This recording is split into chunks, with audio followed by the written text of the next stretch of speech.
Hi everybody and welcome to another Menopause Matters Live. And today I am going to be talking about gut health and the menopause. Well, gut health in general, and then I'm going to talk a little bit about some of the things that can happen during perimenopause and menopause. So today I'm going to be covering, first of all, a little bit about what the gut and digestion really means, because I think, some people know and some people don't. And then I'm going to talk about common symptoms, and I'm going to talk about some of the common causes of gut issues and symptoms. I'll talk a little bit about menopause and the gut, and then we'll talk about what you can do about it. What can you do about your symptoms, what you can do at home, and a little bit about if you want to get extra help as well. So let's start off with talking about what is the gut and digestion. So the gut is a very long tube. If you think about it as a long tube, and it starts at the mouth and it ends at the anus, and we have it's very, very long. If you were to lay it out flat, there are some estimations that would be the size of a squash court. I always find that quite hard to believe, but apparently it is true. Digestion actually starts in the brain. So when we think about food and we might think about our next meal, we're just about to eat, our mind starts to think about it. And actually that's when digestion starts, because it then triggers the stomach to start producing stomach acid and the pancreas to start producing digestive enzymes. And then as we start to eat, we produce saliva, or even before we eat, we produce saliva ready for the first part of digestion. You've actually got some enzymes in your saliva, amylase mostly, which breaks down carbohydrates. And then the food passes through to the stomach, and this is where stomach acid is produced, which starts the protein digestion. And then you've got something called pepsin as well. And then once that first part of the digestive process have started in the stomach, the food is kind of like in a bit of a more liquid state, and it passes through into the small intestine. And as it goes into the small intestine, the pancreas starts to release digestive enzymes, more digestive enzymes. The liver releases bile, which helps to break down fats. And the small intestine is where the majority of your digestion and absorption happens. And then once everything has been extracted that it can from the small intestine, it's sort of passed into a ball and passed through into the large intestine, and then it should then pass through until you produce a stool. So it's a very complex process. It's a very long tube, and there are lots of parts to it, and it's in sections, and lots can go wrong with it. And that's why it's not always easy to work out the cause of digestive upsets, digestive issues, whatever those may be. Now, when I'm working with somebody, I use a combination of things to help me to determine what is causing somebody's digestive issues, gut issues.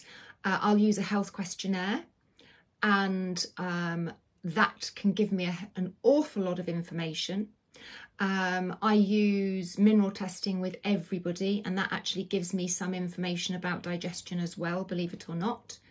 And then where necessary, I will use actual stool testing so that we can really dig into what's going on. But it's not always necessary. It just depends on the individual. But if you are struggling with severe symptoms, sometimes running a stool test can be the best step for you. So in terms of common symptoms, there are lots, there's plenty.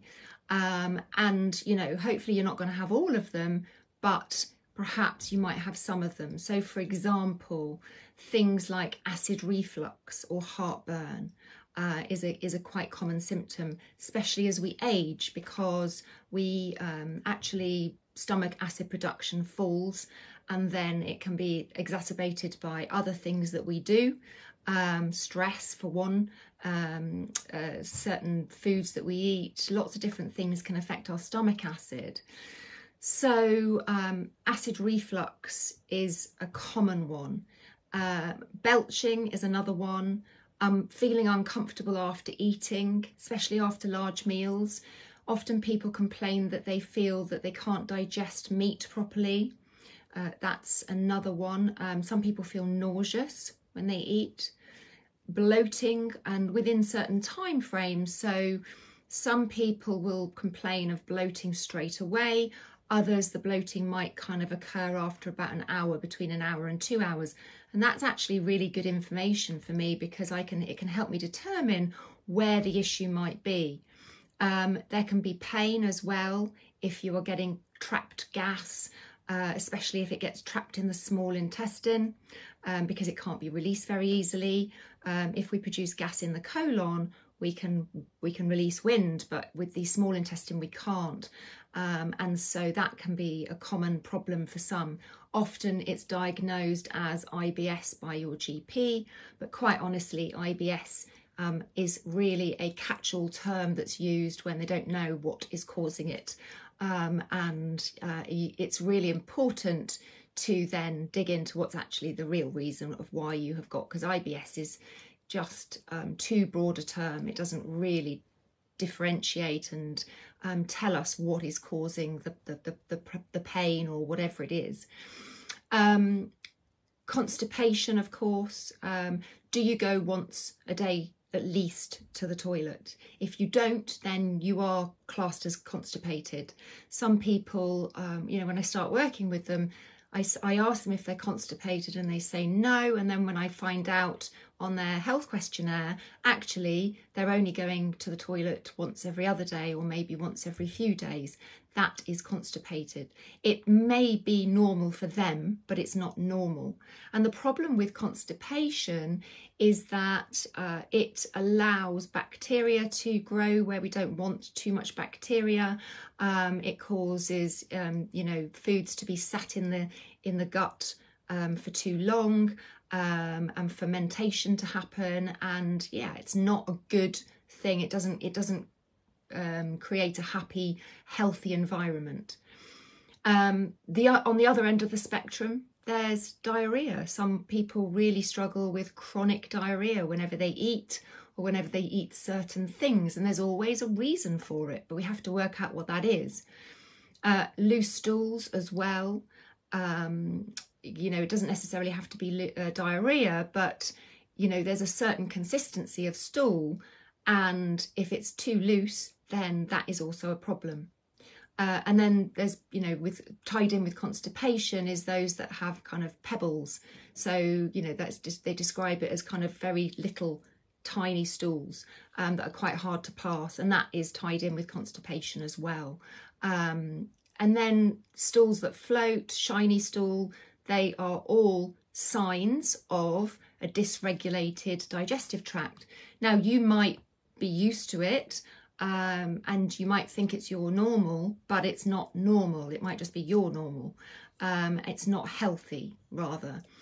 And just to say that, of course, there are more serious things with the digestive tract. If you notice anything, that is out of the ordinary, if you're passing blood, if you've got dark red in the stools, things like that, severe pain, whatever, you should always get it checked by a GP.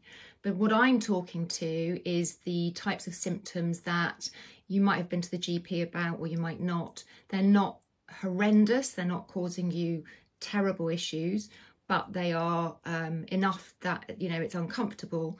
Or they may be quite bad, but you've been to the GP, you've had all the tests, you've had the scans, you've had everything done, and the GP has said that they can't find anything. Doesn't mean that you've got good gut function, just means that there's no disease state, which is great, but there are still always things that can be done to improve it. Okay, so common causes of gut issues, and these are I'm talking about these broadly because I can't talk about every symptom and every cause, because we'd be here all day.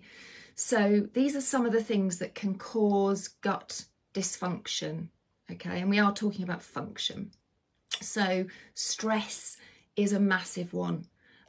It's probably the biggest cause of gut issues. When we are stressed, we move from rest and digest state, so it's our nervous system state, to it's our parasympathetic and sympathetic nervous system state. We move from from rest and digest to fight or flight. When we're in fight or flight, our non-essential systems are downregulated. Now, you might think, well, my digestive system is very essential. Of course it is. But when it comes to survival, which is what fight or flight is about, your digestive system is not important. And so if you really were in a state of needing to run away or fight, you would not need to be able to digest food. You wouldn't even be thinking about food. So the body downregulates, which means it pulls energy away from the digestive tract to the areas that you need it. You know, the respiratory system, the cardiovascular system, all the things that you need to kind of get yourself ready to fight or flee. So that is a big one, because so many of us, even a lot of us, are unaware that we're actually in this state, are stressed too much of the time. And the body can't differentiate between stress. Stress is stress to the body. And so our digestive tract the energy is directed away from it. So stress is the first biggest cause of gut issues. Loss of stomach acid, I talked about this a little bit earlier, is another one. As we age, we do lose production of stomach acid, but there are other things that cause it too.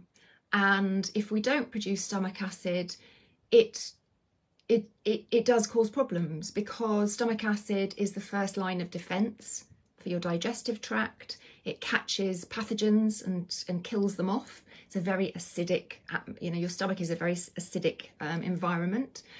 It also starts the digestion of protein off. So if that doesn't happen, then you're passing undigested food down into the small intestine when it shouldn't be. And stomach acid, the production of stomach acid signals to the pancreas to release digestive enzymes. So again, really, really important. Lack of digestive enzyme production is another one, very common. As we age, we start to produce less digestive enzymes. Small intestinal bacterial overgrowth is another one. That is known as SIBO. And that's where in the small intestine we do have bacteria, but there shouldn't be huge amounts. And when it overgrows for various reasons, that can cause a lot of issues. And that is one of the most common causes of IBS. So when you're diagnosed with IBS, it's always worth looking into, is SIBO part of the picture? Dysbiosis is another cause. What that means is an imbalance of your bacteria. So we have lots and lots and lots of different bacteria in our gut, mostly in our large intestine, and they should be kept in check, and there's kind of checks and balances. When that goes out of balance, opportunistic bacteria can overgrow, and then that can cause symptoms. So that is another area that can cause issues for people. And then there are pathogenic pathogens that can be in the digestive tract, in the digestive tract. So things like certain pathogenic bacteria, parasites and worms, and even viruses. So if you've got very extreme symptoms and you've tried everything and you're still getting these extreme symptoms, then it's always worth looking into that. That does require testing, because you've got to really know what those are, what strains they are, so that you can treat them accordingly, because different ones react to different antimicrobials, etc. Inflammation is another one, and again, very hard to determine without testing, but inflammation can cause all sorts of problems. There can be problems with your mucosal barrier, the kind of the lining of the gut, and generally, like, a poor diet is a big contributor. Too much alcohol, not enough fibre, not eating enough nutrients. We need certain nutrients for good gut health, minerals especially, which is why the mineral test is so important, and then not drinking enough water. That is another cause of common cause of symptoms, being dehydrated. Just increasing your water intake can make a massive difference, especially if you've got constipation. So that's some of the common causes of gut issues. Now, what about menopause, perimenopause and menopause? Does perimenopause and menopause affect the gut? Well, yes, it does, and it can do. And there are some studies into this. There are not enough studies. There was one study done not too long ago. It was quite a decent size study on women. And they used 3 groups. They used premenopausal women, postmenopausal women, and a group of men, so that they could compare, and they looked at the microbiome of each of those groups. And there was a very clear distinction that the women who were postmenopausal had microbiomes much more like men than women. The only problem with the study was that it was done purely with the Hispanic population. Now, the reason that that's problematic is because there are differences between populations' microbiomes because of diets and cultures and all sorts of things. So it was informative in one way, but it probably wasn't deep enough. But there is definitely a loss of diversity in our microbiome, and that's linked to the loss of sex hormones. So you can, and the loss of diversity, the loss of certain particular strains of beneficial bacteria can have a big effect on our gut. And that's why some women start to notice that their symptoms get worse when they hit perimenopause and menopause. That could be part of the picture.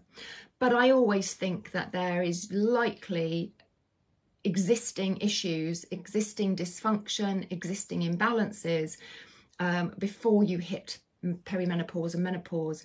You're more likely, if you've got existing issues, then they're going to be exacerbated by the perimenopause and menopause, rather than menopause being the sole cause.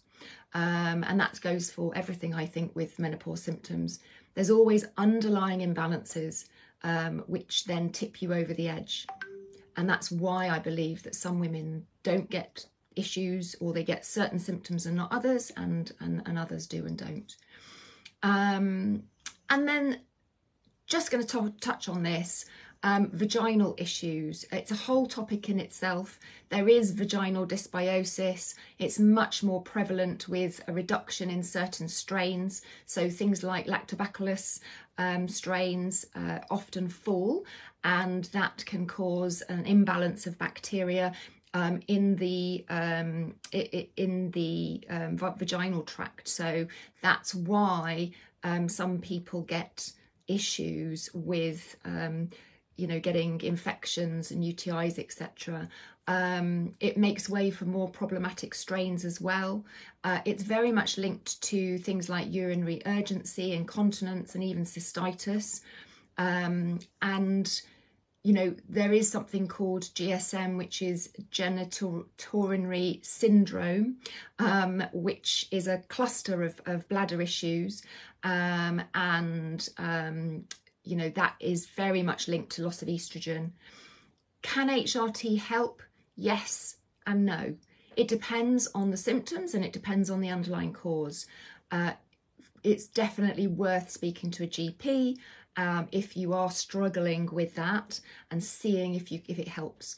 But also working on the vaginal microbiome can be really helpful, especially for persistent UTIs, for example. I can't go into too much detail on that today because it's a whole big topic.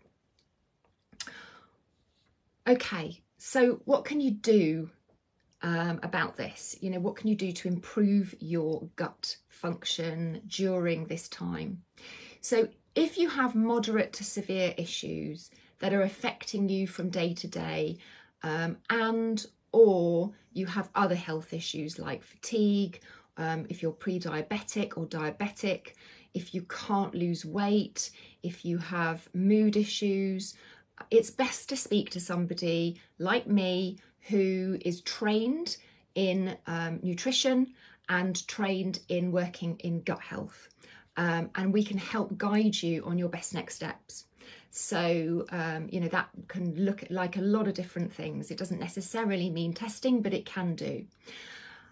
In the Revitalise method, the 6-month program that I offer, we work on gut as part of the 4 pillars of menopause health. It's standard because the 4 pillars are, you have to cover all of them because they are essential. So that is, I have a whole module on gut health. There's a huge section in the health questionnaire, and it's a big part of what we do. But what can you do at home if you want to improve your gut health? Well, first of all, the big one is to eat when you're in a calm state. I talked about this earlier. Rest and digest is, really important for our body to be able to be relaxed enough to digest food. The body will only release stomach acid and digestive enzymes when it feels safe to do so. So if you are grabbing your lunch whilst you're sitting at your desk, or even worse, doing like working lunch meetings and things like that, then you're not going to have a chance to be relaxed. So then that's going to really impact on your digestion. And you can notice it by just looking at how bloated you feel when you have lunch when you're working versus when you do it when you're relaxed at the weekends. Often you can see a big difference. It's really important to be really calm, have a calm state when you eat. So that's the first one. The second one is chew your food. Sounds really simple, but so many people don't chew their food properly. And that first part of digestion is really important. As I said at the beginning, you release some digestive enzymes in your saliva. It starts to break down carbohydrates, and it really helps to take the pressure off the digestive tract if you've actually chewed your food properly. Thirdly is water intake. Are you drinking enough water? The digestive tract uses somewhere between 1 litre and 2 litres of water a day. If you're not actually drinking anywhere close to that amount of water, then you are going to be dehydrated. So you've got to be drinking enough water to be able to digest properly. Increase fibre from plant foods, really big one. If you're not eating enough vegetables, if you're not eating enough beans, lentils, pulses, things like that, you're not going to be getting enough fibre from your diet. So making sure you're eating enough of those plant-based foods, really important. Eating prebiotic foods. Prebiotic foods are what feed your beneficial bacteria.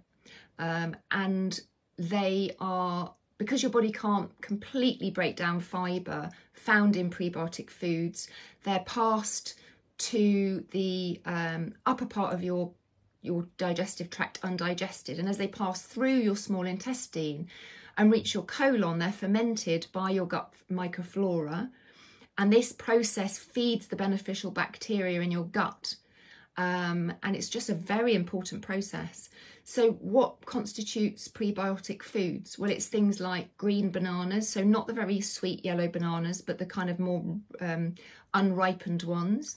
Jerusalem artichokes, onions, garlic, apples, especially apples with the skin on, asparagus. So asparagus is really good. Chicory root as well. All really good prebiotic foods. And then you've got probiotic foods. So I really like probiotic foods rather than using probiotic supplements unless you know that you need specific strains, because you can actually cause more problems if you just chuck in a load of random probiotics. So you can try probiotic supplements, and if you feel better and your gut feels better, then great. But if you take them and you're not sure, then they might not be helpful. So probiotic foods, things like sauerkraut, kefir, apple cider vinegar, miso soup, and kimchi are all really good probiotic foods. And apple cider vinegar is really helpful also for helping with digestion. It's good if you lack stomach acid, because it can help by helping to break down food. So if you are lacking stomach acid, it's not a replacement long term, but it can really help to start stimulating things. And you've just got to be careful with your teeth, not to get it on your teeth, so use a straw. There is a test that you can do. There's a burp test, or belch test we call it, with bicarb of soda, and you can actually test whether you are likely to have low stomach acid. But if you struggle with very bad heartburn or acid reflux, apple cider vinegar can actually be helpful, but it's got to be done the right way. So that's probably a little bit too much for now. But yeah, apple cider vinegar is really a really helpful one. So that's some of the things you can do. It's all simple stuff that we all know, but a lot of us aren't doing, and that can make such a difference. But if you really are struggling, then if gut is a big issue area for you, then you are very welcome to book a call with me, an exploratory call, and we can have a chat to see whether I can help you to improve your gut function. So if you want to do that, I will put my call booking link in the comments, and also, or you can email me, which is support@veevital.com, VEEVITAL.com, support@veevital.com. Finally, I will be talking about gut health as part of my live masterclass. I'm doing another one in November on the 15th, 7:30 p.m. And I'll be talking about all the four pillars of menopause health. So we will be talking about that in more detail. If you would like the link to register for that, just comment masterclass or drop me a message at that same email address, support@veevital.com, and we will make sure you get the link. Okay, I shall leave it there. Thank you very much. If you've got questions, just pop them in the comments or drop me a message, and I'll be very happy to answer them. All right, take care. Bye for now.